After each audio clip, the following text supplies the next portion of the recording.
Dear friends, we have come to the concluding session of the 3-day National Consultation on Embracing the Strangers and Prophetic Witnessing, organized by Vichara and CCA.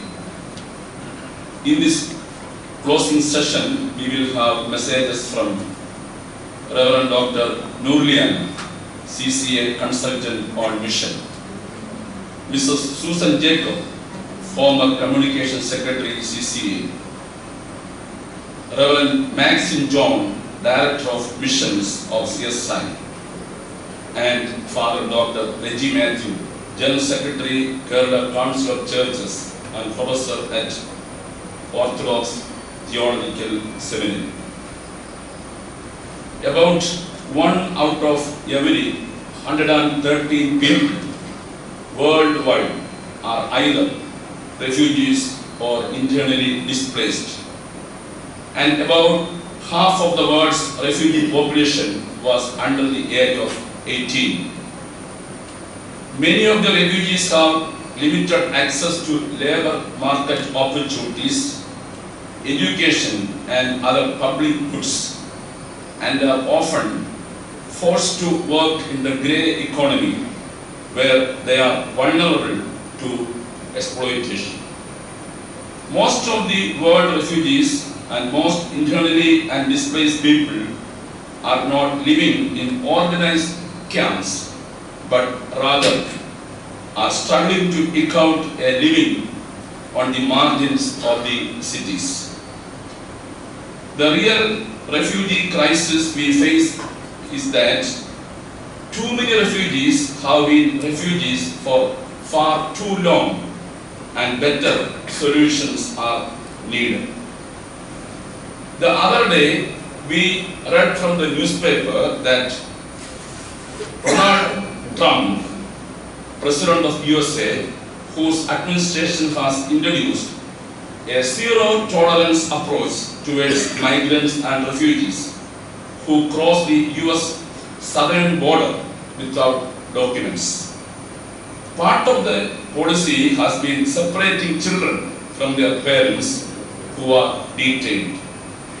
Last week, Department of Homeland Security spokesperson said that nearly 2,000 minors were separated from 1,940 adults who crossed the US border without documents between April 19 and May 31st. Trump said that he would not allow the US to become a migrant camp, adding that it will not be a refugee holding facility. It won't be. Separating children from their parents is a cruel policy where frightened children are being ripped from their parents' arms and taken to overflowing detention centers, which are effectively cages. The photos of the detention centers show individuals, including children, sitting on mattresses on the floor in chain link fences. Last year, Greece was the main gateway into Europe for more than 1 million people fleeing war, persecution and poverty in countries like Syria, Iraq and Afghanistan. Last year, as we have discussed in the seminar, lakhs of Rohingya refugees were forced to flee from their mother country to other nations. Thousands of children were separated from their parents and taken refuge in Bangladesh. These children were known as undocumented children. Parents were not with them, they had no identity cards to know their whereabouts. That's why they were called as undocumented children. The challenges of the modern world to the dignity of the people in respect of the migrants and the strangers cannot simply be ignored. New challenges call for new responses. Never before in history has people's social distress been extensive as it is in the 21st century. War, exploitation, racial discrimination, honor killing, communalism, social chaos, migration are the burning realities of today. On an unprecedented scale, people have become the victims of other people. The people have become the victims of other people. The human being is a wolf to other human beings. The migrants and the strangers in many countries of the world lack every form of active and even passive participation in society. Interhuman relationships are disintegrated. People are in the grip of a pattern of life from which they cannot possibly wrench themselves free. Marginality characterizes every aspect of their existence.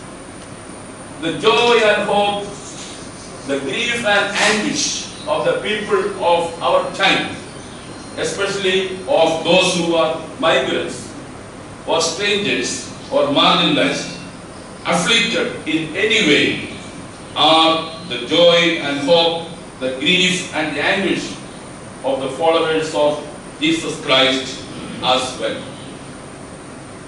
In its mission, the church constitutes a resistance movement against every manifestation of exploitation. Church is called to work as a resistance movement against every manifestation of exploitation. The church is called to be a prophetic sign, a prophetic community through which and by which the transformation of the world can take place. Church, the pilgrim people of God, are called to be present at the pain and agony of the migrant and strangers in our society. I hope and pray that the time we spent, the wisdom we shared, the fellowship we enjoyed, the solidarity we declared in the Sophia Center may rekindle our faith and witness for the formation of a just society where the dignity of each person is valued and accepted. Thank you.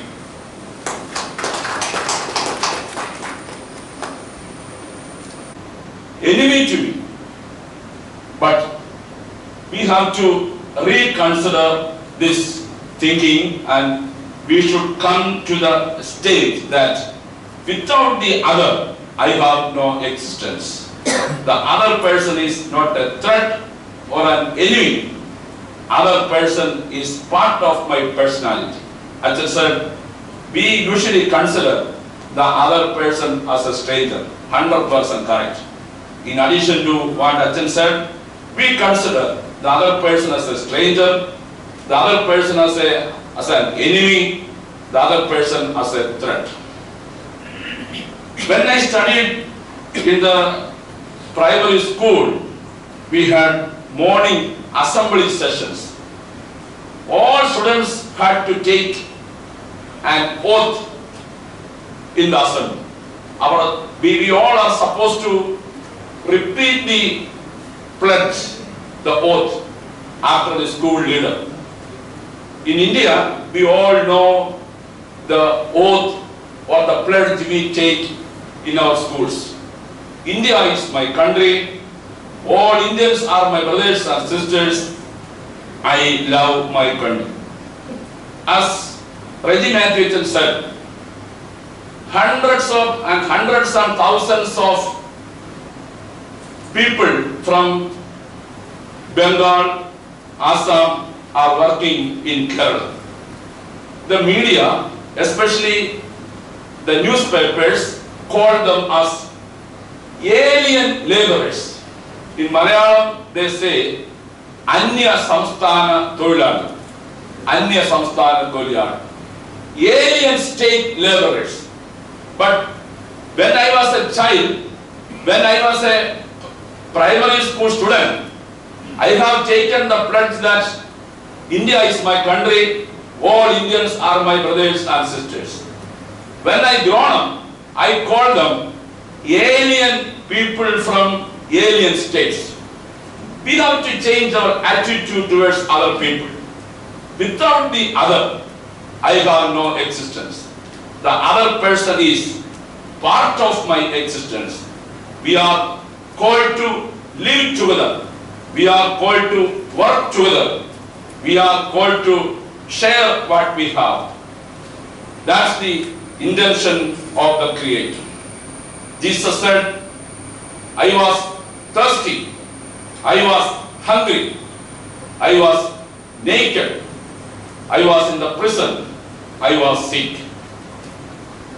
You gave me food, you gave me drink, you visited me, you gave me clothing. The people on the right hand side, we haven't seen you as a naked person. We haven't seen you as a thirsty person.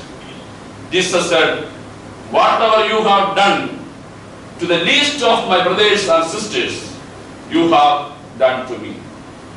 Whatever you have done to the least of my brothers and sisters, you have done to me.